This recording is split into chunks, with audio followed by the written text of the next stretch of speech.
आज के सेशन में आपका स्वागत है और आज हम चर्चा करेंगे ऑन क्लॉज नंबर 5.3 ISO 9001-2015 के। और ये क्लॉज का नॉमेनक्लेचर है organisational roles, responsibilities and authorities. तो जैसा कि हम हर बार करते हैं, इस बार भी मैं आपको ये रिक्वायरमेंट जैसी स्टैंडर्ड में दी हुई है आपको पढ़ के बताता हूँ और उसके बाद फिर चर्चा हम विस्तार में करेंगे।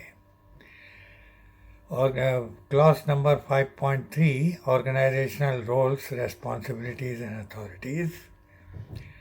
Top management shall ensure that the responsibility and authorities for relevant roles are assigned, communicated and understood within the organization. Top management shall assign responsibility and authority for, there are 5 points in this, A, B, C, D, E. A, ensuring that the quality management system conforms to the requirement of the international standard. Ensuring that the processes are delivering their intended outputs. C, reporting on the performance of the quality management system and on opportunities for improvement, in particular to top management. Ensuring the promotion of customer focus throughout the organization. And the last point is ensuring that the integrity and quality of the quality management system is maintained when changes to the quality management system are planned and implemented. So this is all is a medium kind of difficulty clause. तो अब हम चर्चा करेंगे इसकी विस्तार में। जैसा कि हमने क्लॉज के टाइटल से समझते हैं कि organisational roles, responsibilities and authorities, तो ये टॉप मैनेजमेंट को ये चीज़ तय करनी है कि ऑर्गेनाइजेशन के अंदर कौन कौन अथॉरिटी के क्या क्या रोल्स होंगे, उनकी क्या क्या रेस्पॉन्सिबिलिटी होंगी और क्या उनकी अथॉरिटीज़ होंगी, क्या रेस्पॉन्सिबिलिटी होंगी। तो इस चीज़ के ऊपर गौर करना है किसको, टॉप मैनेजमेंट को। और टॉप मैनेजमेंट आप जानते हैं, जो लोग संस्थान को चलाते हैं वही टॉप मैनेजमेंट होते हैं। तो उन लोगों को ये डिसाइड करना है कि जो लोग जगह अलग अलग डिविजन्स में काम कर रहे हैं, जो HODs हैं, बाकी सीनियर पर्सोनल हैं, सुपरवाइज़र्स हैं, वर्कर्स हैं, उनकी क्या क्या रेस्पॉन्सिबिलिटी होंगी और क्या उनकी अथॉरिटी होगी फॉर रिलेवेंट रोल्स, जो उनको रोल दिया गया है संस्थान के अंदर।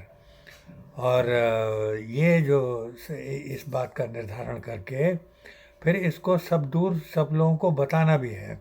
ये लिखित रूप में होना चाहिए और सबको बताना ज़रूरी है कि भाई आपका क्या रोल है, आपका क्या रोल है, और बाकी लोगों को भी पता रहे कि दूसरे लोगों का क्या रोल है। ये जो है ठीक तरीके से लोगों को संस्थान के अंदर समझ में आना चाहिए। और टॉप मैनेजमेंट जो है वो रेस्पॉन्सिबिलिटी और अथॉरिटी किस चीज़ के लिए असाइन करेंगे, ensuring that the quality management system conforms to the requirements of this international standard. सबसे पहली रेस्पॉन्सिबिलिटी जो है वो ये रहेगी लोगों की कि ये पक्का करें कि जो हमारा क्वालिटी मैनेजमेंट सिस्टम है वो हमारे स्टैंडर्ड की सारी रिक्वायरमेंट को पूरा करता है कि नहीं। कहीं भी अगर कमी है तो उस कमी को दूर करना है। B, ensuring the processes are delivering their intended outputs.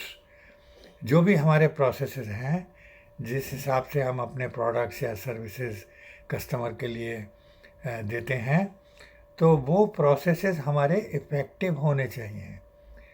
Effective का मतलब है कि जो हम उनसे उपेक्षा करते हैं, जो उम्मीद करते हैं, वो हमें प्रोसेस के द्वारा मिलना चाहिए। वो प्रोडक्ट या वो सर्विस जैसी कि हमने सोची हुई है कि इस तरीके का प्रोडक्ट या सर्विस कस्टमर को मिलनी चाहिए, तो वो मिलने चाहिए कस्टमर को। तो ये चीज़ को ध्यान में रखते हुए रेस्पॉन्सिबिलिटी एंड अथॉरिटी को पक्का करना है। और बी दूसरा पॉइंट है, ensuring that the processes are delivering their intended outputs, कि जो प्रोसेस हैं हमारे वो इफेक्टिव हैं। C, reporting on the performance of the quality management system and the opportunities for improvement to the top management। और जिन लोगों की ये जिम्मेदारी है कि वो परफॉर्मेंस जो है क्वालिटी मैनेजमेंट सिस्टम की, कि कैसे क्वालिटी मैनेजमेंट सिस्टम परफॉर्म कर रहा है, इस बात को, और कौन कौन सी अपॉर्चुनिटीज़ हमारे रास्ते में हैं जिनका कि हम फ़ायदा उठा सकते हैं, ये टॉप मैनेजमेंट को वो इतला करते रहे टाइम टू टाइम।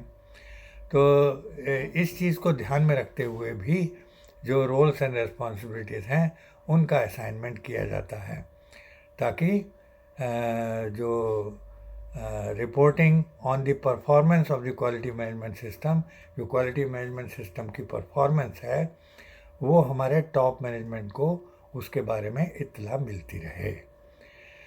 अब आ जाइए पॉइंट डी पर, चौथा point, ensuring the promotion of customer focus throughout the organisation.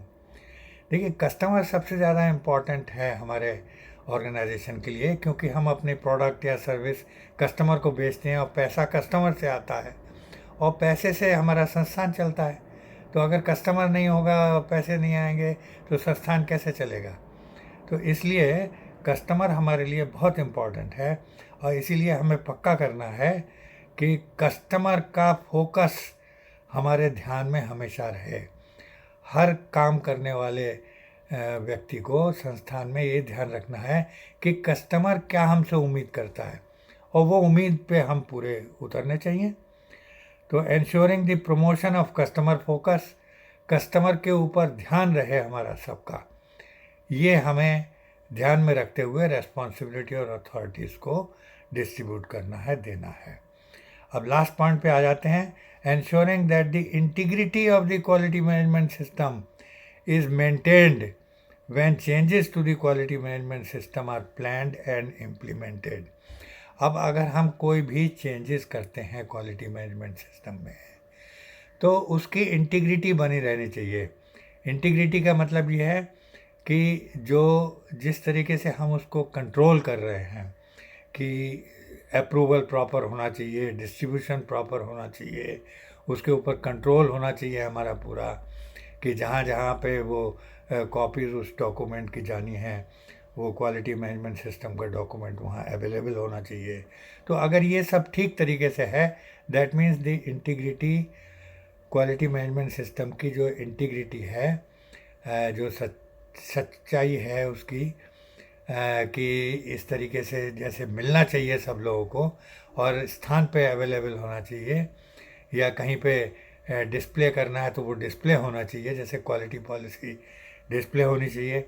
इसी तरीके से जो कुछ भी हमारे से उपेक्षा की जाती है वो उस पर हम पूरा उतर रहे हैं कि नहीं उतर रहे हैं। तो ये है ensuring the integrity of the quality management system, वो हमें कायम रखना है, मेंटेन करके रखना है। और जब भी चेंजेस होते हैं क्वालिटी मैनेजमेंट सिस्टम में वो प्लान्ड तरीके से होने चाहिए और वो प्लान तरीके से इम्प्लीमेंट करना चाहिए।